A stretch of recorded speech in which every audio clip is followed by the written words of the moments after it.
এখন আমাদের জীবনে সবচেয়ে বেশি যে জিনিসটা অনুপস্থিতি তা হলো দোয়া। দোয়া হলো সকল নবী রাসূলের সুন্নাত।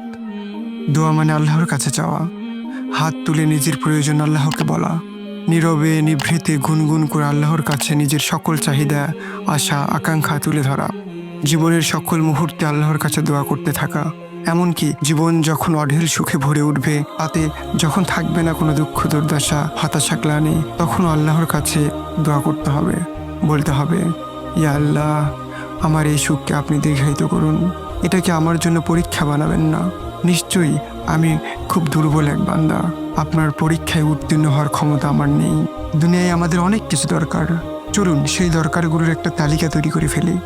আল্লাহর কাছে দুনিয়ায় কি কি চাই, আখিরাতে কি কি চাই, আমার মা বাবার জন্য কি চাই, আমার ভাই বোনের জন্য কি চাই, আমার স্ত্রী সন্তানদের জন্য কি চাই, তার একটি পূর্ণাঙ্গ তালিকা প্রস্তুত করি। তালিকা ধরে ধরে আল্লাহর কাছে চাই। আল্লাহ সুবহানাহুকে বলি, ইয়াকা না'বুদু ওয়া ইয়াকা নাস্তাঈন, আপনার ইবাদত করি আর আপনার কাছেই সাহায্য চাই। আপনি ছাড়া আমাদের আর কোনো গত্যন্তর নাই।